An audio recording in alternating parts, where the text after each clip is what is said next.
સુરેન્દ્રનગર જિલ્લા પીજીવીસીએલ વર્તુળ કચેરીના મુખ્ય અધિકારીઓ તેમજ ધાંગધ્રા વિભાગીય કચેરીઓના અધિકારીઓની ખાસ ઉપસ્થિતિમાં ધાંગધ્રા વિભાગીય કચેરી ખાતે લાઇન સ્ટાફ અને ટેકનિકલ સ્ટાફને કામ દરમિયાન કેવા પ્રકારની સલામતી રાખવી તે બાબતનું માર્ગદર્શન આપવામાં આવ્યું। રાજ્ય વર્તુળ કચેરીઓ દ્વારા દરેક જિલ્લાની વર્તુળ કચેરી હેઠળ કાર્યરત વિભાગીય કચેરીઓના કર્મચારીઓ માટે ખાસ સલામતી સેમિનાર યોજાતા હોય છે। ત્યારે સુરેન્દ્રનગર વર્તુળ કચેરીના વિશેષ માર્ગદર્શનમાં ધાંગધ્રા વિભાગીય કચેરીએ સલામતી સેમિનાર યોજાયો।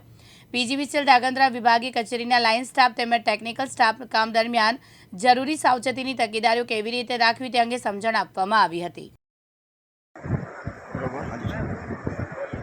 આજ રોજ ધાંગધ્રા વિભાગીય કચેરી હેઠળ આવતા તમામ સબ ડિવિઝન પેટા વિભાગીય કચેરીના લાઇન સ્ટાફ તેમજ ક્લેરિકલ સ્ટાફ અહીંયા વિભાગીય કચેરી ખાતે એકત્ર કરી સલામતી સેમિનારનું આયોજન કરવામાં આવેલું। ટેકનિકલ સ્ટાફને સલામતી અંગે જરૂરી માર્ગદર્શન પૂરું પાડવામાં આવેલું તેમજ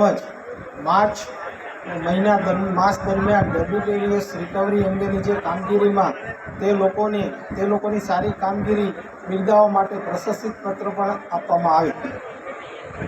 હું શ્રી એન અમીન, અધિક્ષક ઇજનેર પીજીવીસીએલ વર્તુળ કચેરી સુરેન્દ્રનગર આજરોજ ધાંગધ્રા વિભાગીય કચેરી દ્વારા સલામતી અંગેના કરેલ કાર્યક્રમમાં ઉપસ્થિત થયેલ છીએ।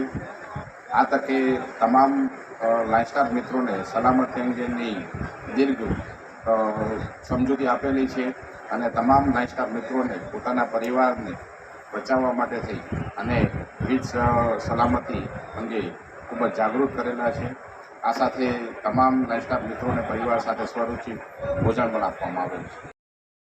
હિતેશ રાજપરા, દિવ્યાંગ ન્યૂઝ, ધાંગધ્રા, સુરેન્દ્રનગર।